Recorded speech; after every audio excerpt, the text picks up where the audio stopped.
Welcome back to McChats here on McGTV. That's youtube.com/MikeMcGTV. Follow me on Twitter at MikeMcGTV. And as always, your host here, Mike McG. Good God, how many more times can I say Mike McG? Apparently just one more. I actually had said that earlier during my segment with today's guest, but apparently it didn't pick it up correctly. And so I had to kind of go over and redo, and hence why I'm actually opening with a bit of news, because I figured, you know what, if I'm redoing the entry to my own podcast, I might as well just incorporate a little extra material in here.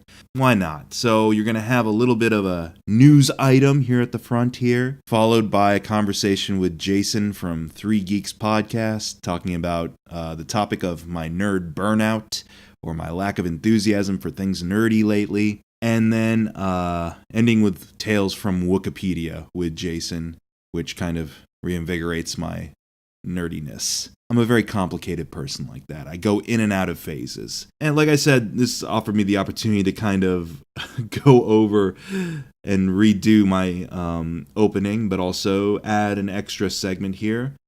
I'm sure you're all very well aware of the situation with United Airlines from the past week. I have my thoughts on that, definitely. I certainly was disturbed and uncomfortable with some of the details of what took place and how things got to such a bad spot in that particular situation. I know United Airlines, from personal experience too, isn't the most ideal way to travel. But with this article from today that was revealed, that took place apparently on the same day as the passenger removal incident, I think this airline's out to kill us all.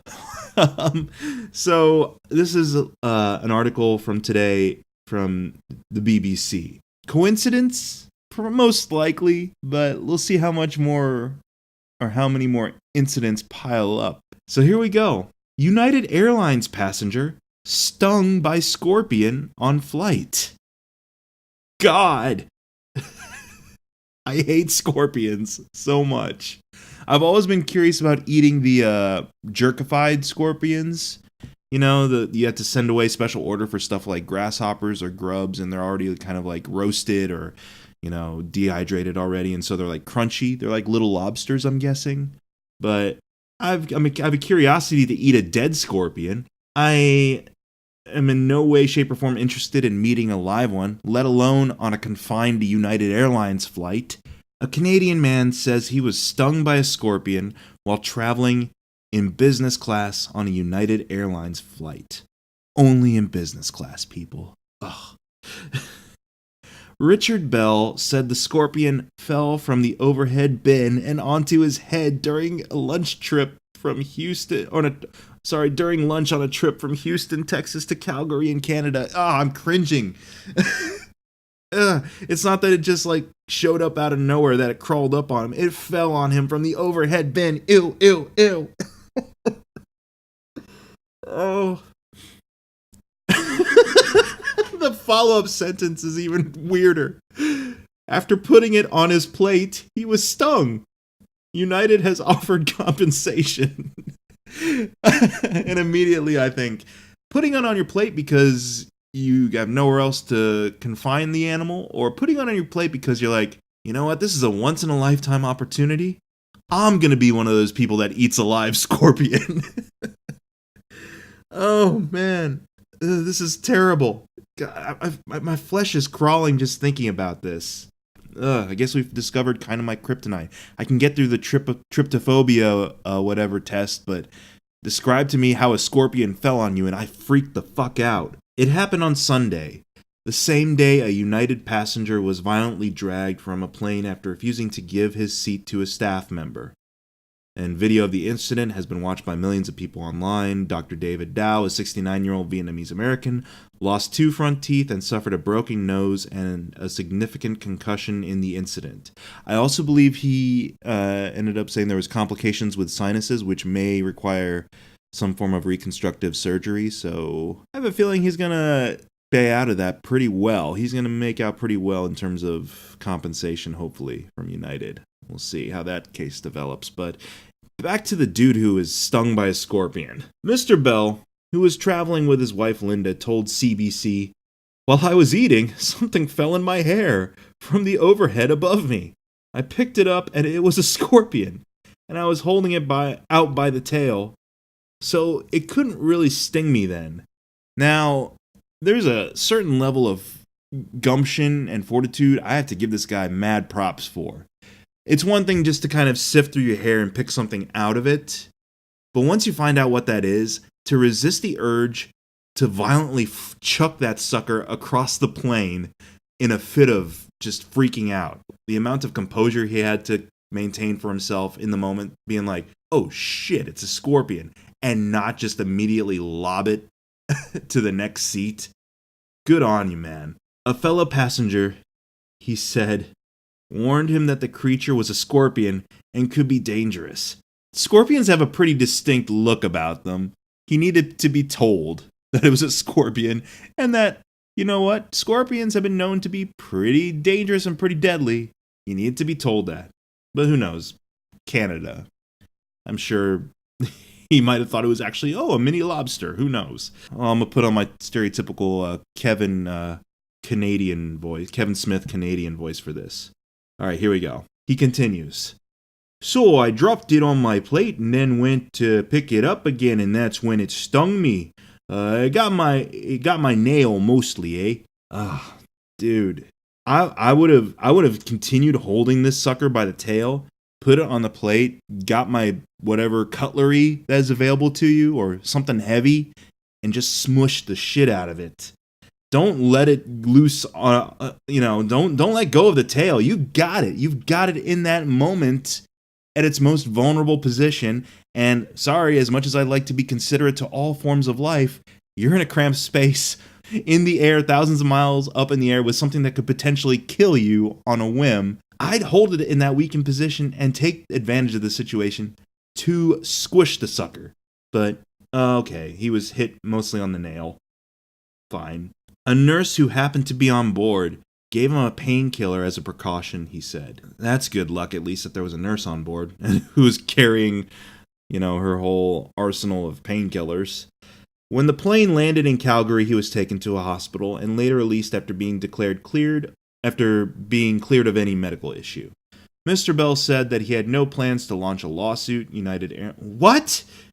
Dude! United Airlines has offered the couple flying credit. Flying credit as compensation, CBC reports. Dude, first of all, I think Dr. David Dow should get his, essentially. He should get compensation for what he experienced. Whether he was being out of line or not, it's like the description of those injuries, that's a little much. And based off of the video that we saw, even if he was being combative, I don't think it was too extreme to the point that broken noses and issues with a concussion were necessary.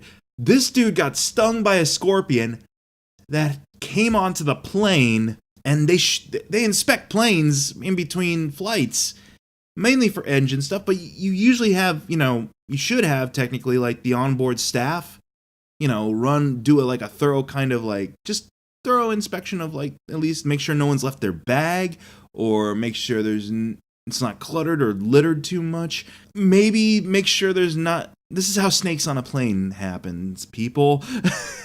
Just keep your eyes peeled for anything that shouldn't be there. And I know scorpions are small, but they got a pretty distinct look about them. In the overheads where, it's not like pitch black in the overheads, they're opened up. You can kind of see everything, and they got that beige tint to them usually that makes anything not beige stick out. So unless this thing was in full-on camo mode, which, I don't know, maybe it was. Who knows?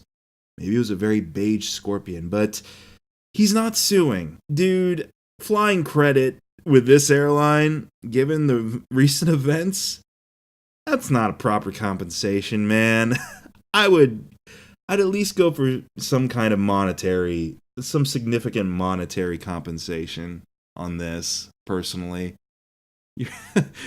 Because it's like, oh, well, we're sorry about your travel and how it kind of didn't work out in the most ideal fashion with you being stung by a deadly creature and all. Let's compensate you by possibly recreating the incident yet again on another flight. Who knows? We might have a chlamydia-ridden koala drop from the overhead this time. Or you know what? Have you been sprayed with anthrax lately? Because we feel we might just accidentally have some of that in the air dispensers. Why not? Hedge your bets. See what kind of results you get this time around next time you fly with us. I'd hold out for some kind of money. It concludes here. In the incident with Dr. Dow, law enforcement officials were called after he refused to leave the overbooked plane traveling from Chicago to Louisville, Kentucky, saying he needed to get home to see his patients. Dr. Dow's lawyers have filed an emergency court request for the airline to preserve evidence ahead of a hearing on Monday. So this is moving along pretty quickly, actually. He was released on Wednesday night from a Chicago hospital, his lawyer said, adding that he planned to have reconstructive surgery. Yeah, so there we go for the sinuses issue. See, that dude, he's in the know at least. He's like, I got hurt. Pay me. So they're going to get on them. Whether or not he gets paid is one thing, but this dude could have possibly died. Now, I know a lot of variables go into a scorpion sting. If it was a newborn who got stung or someone at 90, odds are they would have been dead instantly. With a full-grown adult male who I'm guessing is in fairly healthy conditions already, scorpion stings can range from life-threatening to mild nuisance, so apparently he did get the mild nuisance portion of it. But still, what if that thing had stung you in the eye or something? You wouldn't be quite so forgiving. You should count your blessings that it got you in the nail and that you have a mild irritation from it, apparently. And kudos to you for just having a mild irritation in response to a scorpion sting. You lucky motherfucker. But if he hadn't even bothered to check his hair and that thing had just like stung him right in the head or like I said in the eye or something. So I can't get over the fact that this dude is taking this extremely well. Not the fact that, hey, I survived an encounter with this creature, but more along the lines of, hey, no problem, United. You guys should probably hang on to as much money as possible in the days to come. That he's taking it pretty well, considering that a scorpion is something you should not have on an airline. But also, I don't know, I can't believe that the dude gave up his tactical advantage on this sucker. He let the thing go and put it on his plate thinking, there's no way this is going to come back and get me later. I'm just saying, people, if ever you find yourself in that situation where you have the deadly animal by the tail that, again, is the aforementioned deadly part, you keep it in that position and figure out a way to dispose of it. If you can do it humanely, sure. Maybe if there's a chance if you're nearby a window that won't suck you out into the vacuum of, or not the vacuum of space, you're not that high up when you fly, but won't suck you into the atmosphere if you crack it open, find a way. Like with spiders. Here's the thing, with spiders, I don't immediately go for the squishing. Even if I see a spider nearby that is pretty big and bulbous and has a variety of colors on its body, which probably means it's very venomous, I don't immediately go for I gotta kill this thing. I do try to do I'm gonna sweep you outside with a broom, or I'm gonna trap you with a paper cup and a piece of paper or something like that and just move you out to the window. This is different though. You're in this enclosed space, thousands of miles above Earth. There's nowhere else to go. It's you or him, man. I'd say keep him in that weakened state. Maybe find a magazine or something a little heavy, your shoe, and just mercifully squish the sucker. And just make sure when he's in his death throes and thrashing that you don't get jabbed by him. But I would not let the thing go. I certainly wouldn't put it on my dinner plate. Unless the option was I immediately stab the thing with a knife. But I don't think you get knives with your in-flight meals anymore. So you're shit out of luck on that front, buddy. And again, if a scorpion landed on me while I was on a flight, I think a little bit more than just flight ticket compensation is in order. You give me some money. But that's just me. Hope you enjoyed that little bit of United Airlines news you may have missed due to some dude getting the shit kicked out of him. Moving on to my guest. This is a very impromptu kind of discussion, a very brief discussion with Jason. As you all may know, Star Wars The Last Jedi released a trailer today. It's just kind of chronicling maybe my nerd fatigue and my yearning to talk about other stuff. But enjoy this conversation with Jason, which inadvertently leads to another entry in Tales from Wookieepedia. And I have with me my good buddy Jason from the Three Geeks podcast. How you doing, Jason? Good, man. I was watching American Werewolf in London for the first time when you reached out. You like it? So far, yeah. I mean, we're like 12 minutes into it, so It's kind of freaky deaky, isn't it? yeah, a little bit. No, don't worry. It gets extremely bizarre. How many minutes are you into it? 12, not very far. Oh boy, you're in for a treat, my friend. It goes to some weird places. Yeah, that's what I've heard. I've heard it's one of the best horror films, so I'm looking forward to diving in. And the effects are like, you know what? I enjoy those effects, top-notch effects, honestly. Nice. Thanks for being like really flexible to kind of just. I loved your responses. Like Liz said, I can do it now. I'm like, yeah, I was like, can I go downstairs and talk to Mike for like 20 minutes, 30 minutes? She's like, sure. I don't think we'll finish this movie tonight. And I said, that's fine. Oh, okay. Well, that's great. Yeah. So basically, the reason I wanted to kind of talk to anybody from either your crew or the nerd crew is just to, I don't know, get a little bit of feedback or reflection on this, because as many may know, a certain trailer dropped today, and it was during Star Wars Celebration. That should give you a hint as to what the trailer is. And I ended up, I mean, I was aware that it was going to probably drop today because I saw it in my feed all this past week that, like, stay tuned at, what was it, 12:30 or something like that? It was around 12:30, yeah. Yeah, stay tuned, 12:30, live event streaming the first official trailer for Star Wars The Last Jedi. And I knew I wasn't going to see it live anyways. I was at work, I was busy, I was doing stuff. Adulting, essentially. I ended up finally just watching it at 4 o'clock today as I got done with work. I kind of just took 5 minutes to just sit down and watch it. And then I immediately just kind of went, huh, okay. And then went about the rest of my day, like closing out my day. And then as soon as I got home and I got online, I saw that you guys had posted a review.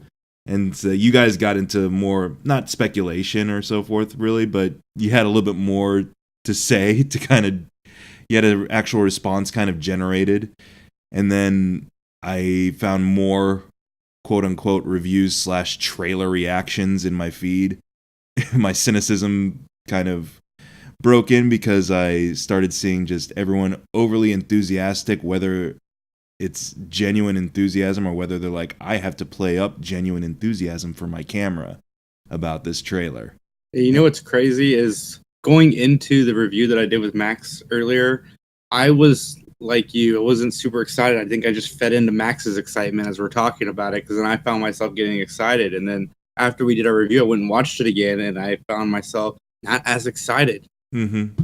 I don't know. That's something I've kind of noticed about myself. I don't know if you've noticed it whenever I'm on Three Geeks, but I don't know if I'm facing geek burnout or something like that, or I'm just kind of like, is something wrong with me? I should love this right now, but I'm just like, okay. Luke's kind of an asshole. That's all I took away from the trailer. I'm like, I said it on my Facebook post earlier. I'm like, between this and Logan, all my favorite movie heroes are turning into miserable old assholes. Yeah, man. They keep, raising the stakes with all of these movies that eventually it's going to happen to all of us. Exactly what you're talking about, because you can't top what The Force Awakens did. This trailer is nowhere near as good as anything that came out to hype that movie, and it's just eventually too much hype is gonna hurt everything. And I felt that a little bit with this. Like, yeah. I went into it all hyped up because they've been talking about this movie forever, and it just, I don't know. I'm not as excited about. I mean, I'm excited to see this movie, but this trailer did not excite me anymore. It didn't show anything. Yeah, you bring up a good point. It's something, I mean, I talked with Fury to an extent too, is the oversaturation, and how I don't know if it is that necessarily, or if it's just because I'm in my 30s now. I don't know how much I can garner like enthusiasm other than, I don't know. There's a certain degree I've kind of taken it. I don't know if it's been influenced by other creators or other people who generate content taking this avenue, or if it's something I genuinely like pursuing. Is I like to become kind of snarky about my geekdom now. Mm-hmm. I've really gotten into red letter media in the past year. And I mean, they can be geeky about stuff and they can, have their very, let's say, knowledgeable moments about very obscure things that they're proud of and they can own. But they kind of realize that that's what they're doing and they take the piss out of themselves and out of geek culture in and of itself. And I kind of appreciate that. Yeah, I do like some of their stuff too. But I'm a YouTube whore. I like a lot of people. Well, honestly, yeah, that's where I go to for a lot of my content now is YouTube. I just find myself watching that programming as opposed to, other than a couple of, syndicated shows or a couple of shows that are running on TV right now or on HBO. I really don't watch much in terms of the old media anymore. And so YouTube has become kind of my go-to for interesting content. And I love what they do with their movie reviews. I mean, they just sit down and drink beer and are blatantly honest about what they love and what they don't love. Mm-hmm. And especially you and I talked about that Nerd Crew podcast they came up, which is kind of a sideways slap to the face to a lot of quote unquote geek culture channels. Yeah. And I can find the humor in that. I don't take offense to that at all. I'm kind of like, no, it's satire. It's brilliant satire because one of the people that they're spoofing is the Collider guys, and I'm a fan of theirs, and they're the ones who shared the red letter media stuff that I could see it, so I could watch it. So obviously, anybody's in on it. I mean, it's true to an extent. We all gush, and like you said, everybody's gushing over the Star Wars trailer. But is it really spectacular, or is it just a Star Wars trailer, and that's what we're supposed to do? Yeah, that's kind of what I'm like, now I'm going to actually do something in response to all the hype about the trailer. And I'm going to construct a video this weekend. But it's not going to be like my thoughts on the trailer. I don't know. I think I might be done doing that. Because I did that for a bit. Well, for a while I did trailer reaction videos like every other person who sets up a quote-unquote geek channel. But then I'm like, you know what? I'm probably going to get some kind of legal trouble with this down the line eventually, or I'm not going to make any money off of this, or anything. What's the point? They just tell people to go watch the trailer and make up their own minds. I'm not really giving a geeky reaction or whatever people are looking for. So I stopped doing those. And then I eventually just started just giving my 2 cents on what I thought of certain trailers. And even then I'm kind of like, they should just watch it for themselves. Why do they bother? What I would prefer to do is do something along the lines of like what Red Letter Media does, where they, like for example, the Thor Ragnarok trailer. I watched it, and then my mind immediately went to, there's a certain way I can make fun of this, and I came up with a quick little video and did the voices and everything like that and put it out there. And it was that whole like, he's a friend from work and just telling Hulk how much of a shitty coworker he is. That's pretty funny. But that was it. Like, I didn't want to actually say, like, man, the Thor Ragnarok trailer, man, here's what I think's going to happen, and the hammer's going to break, obviously, and is what's going on, and I'm just like, I'd rather just make fun of it. Yeah, man, the podcast, the Three Geeks podcast, we're going through some changes, too. I've been putting a lot more focus on, what's happens in our day-to-day as opposed to the topic. I mean, the topics still drive the conversation, but I'm looking more for the conversation. I mean, that's why we're starting the new podcast, so we can talk about more real things in our lives. Mm-hmm. I think that's a great idea too. It's a great kind of challenge for you guys as well. And that's kind of what I'm doing right now with McChats, because McChats used to be me talking to a guest about a movie, and I still want to do that, definitely, especially with quite a few people, especially with you or Max or Dan. It's like I still want to be able to have those topics, but at the same time, I'm like, you know what? McChat should be about just shooting the shit at times, and this is just happens to be what's on my mind right now. Is like, am I a bad nerd or something? I don't know. No, man, it's okay to talk about whatever. We talked about turkey bacon for 20 minutes on last week's show, just because it was brilliant, funny. By the way. I had so much fun and yeah, I kind of knew it was Fury on the other end of that. I'm like, let's see if we can fool them for a while. But Max is too clever for that. But it was just something that kind of came to mind today, especially when it's like Birth of Jesus for nerds. Yeah, I can see that. And it's not that like I'm ashamed of being geeky or anything like that. It's more along the lines of like, I don't know, I don't know if I have the energy to be as enthusiastic about all this stuff as, like I said, certain creators out there show to their audience. Now I know they're probably not one, 24/7 all day every day like this, but I'm just like, I can see through the act. It's like it's more of a business trying to appeal to your demographic more and more by being this cool but enthusiastic nerd. And I'm just like, I don't want to play that game. No, it's okay to get burnt out a little bit because the hype is real. It's so much hype on everything. And I just want to enjoy the movies. I want the movies to come out. I want to be able to go enjoy them and not have to worry about building it up, because when you build it up, you get what happened with the Last Jedi trailer. It just feels flat because, it's been building up for so long. And it's something that also I'm kind of aware, like, I can separate the two a little bit. The hype, I'm not a big fan of, as I demonstrated in, earlier conversations, and will continue to demonstrate. Like, if we end up talking about this on Sunday, I'm probably going to say exactly this, just shorter format. I'll be like, yeah, it's fine. Luke's an asshole. I'm sure the movie will be fine. Like, that'll be my response. Maybe I'll throw in a very cool, very cool. Very cool. But I'm sure the actual product will be enjoyable. I'm sure I'll have a good time with it.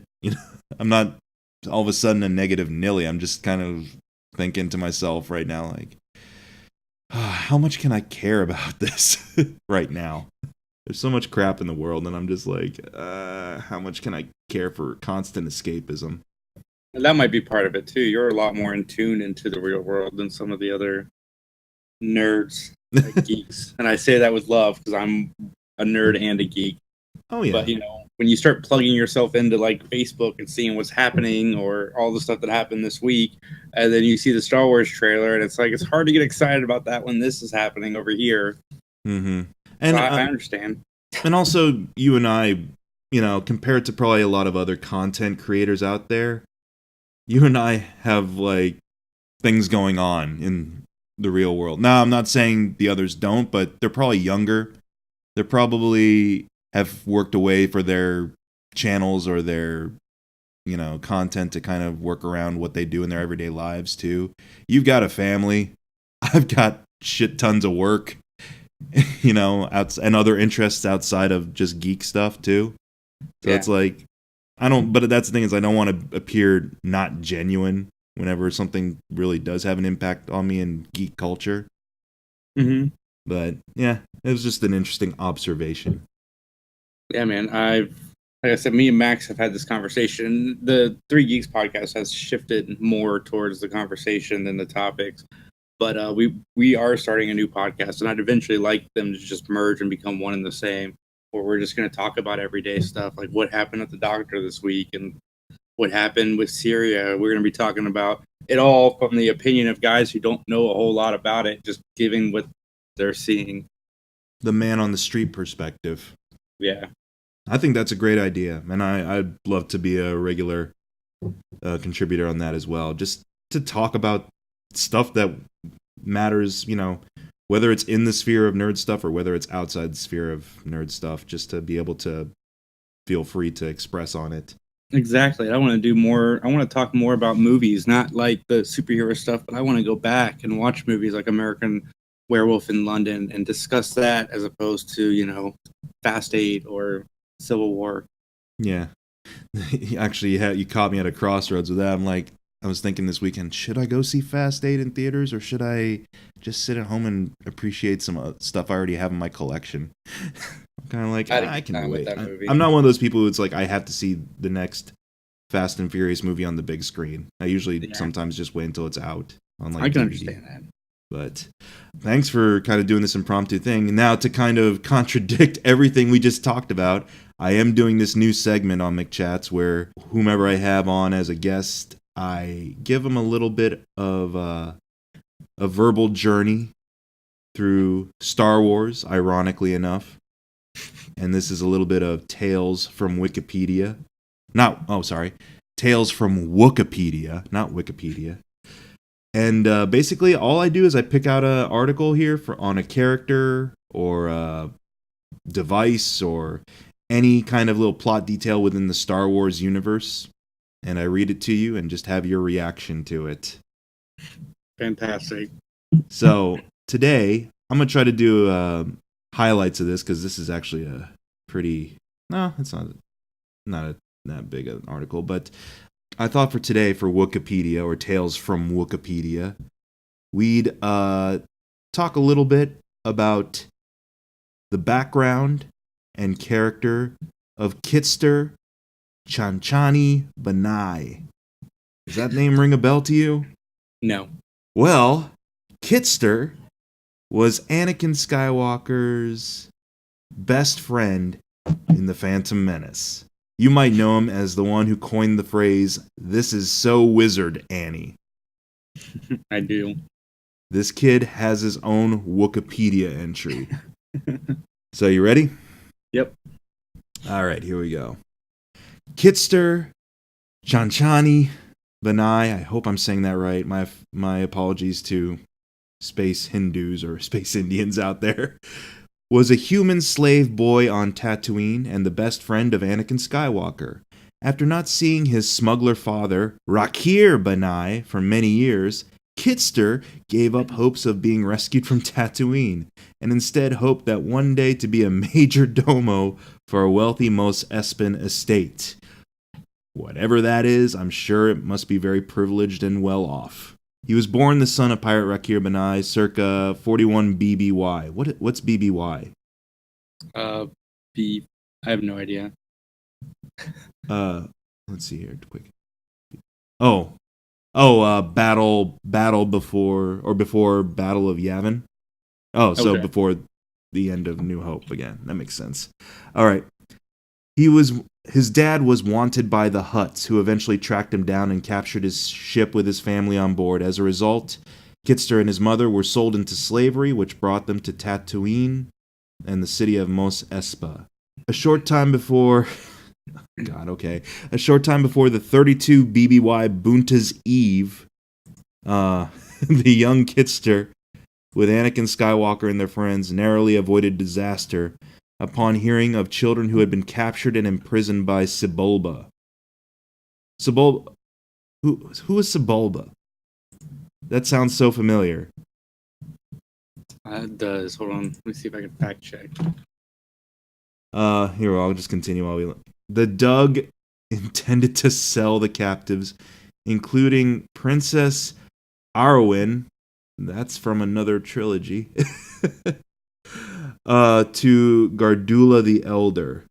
Sebulba was the pod racer.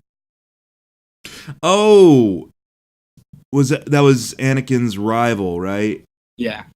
Okay, yeah, he was the one who cheated and stuff. Okay, Wow, what an asshole. Anyways, so basically intended to sell the captives, including apparently a princess, to Gardula the Elder, whoever Gardula the Elder is. The children, disguised as Jawas, which I can see because they'll be the right size for that, sneaked into Gardula's estate and freed the ghostling children. What's that now? See, this is the thing about Wookieepedia, is that they reference all this other stuff that I'm sure has its own very intricate entry in here, and I'm not going to get down this rabbit hole right now. Let's see. Kitster was the best friend of Anakin Skywalker on Tatooine, but he was also a slave, property of Gardula herself, who was ever threatening to sell him to the Glitterstim miners if he didn't shape up. During the pod race on Boonta Eve, Kitster was part of Anakin's pit crew.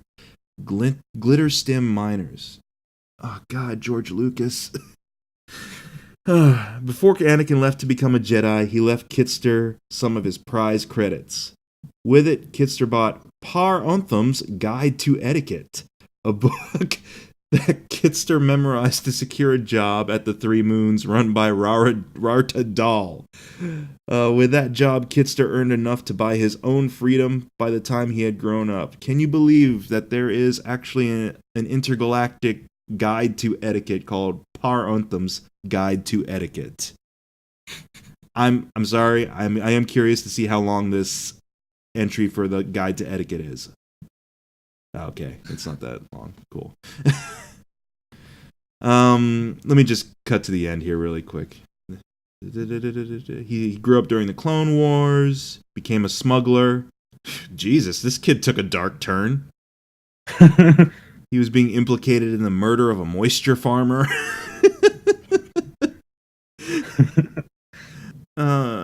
He was framed, apparently. Eventually, Kitster married a local Kuwati woman named Olda. Sounds like a lovely woman. Who maintained the old pod racing arena, eventually turning it into a swoop bike arena. God, I thought Quidditch was a stupid name. Swoop bike arena, jeez. However, quickly fell in love with the arena's bartender, Tamora Spice. Nice to know one of the background characters from The Phantom Menace eventually had his fair share of problems with the law and became an adulterer. Wonderful. Kitster left Olda and married Tamora, and together they had 2 kids, G and Ellie. Oh, God. With Tamora by his side, Kitster soon accomplished his ultimate goal in life, becoming a major domo at the Rinalda estate in Mos Espa. Oh, well, dreams can come true.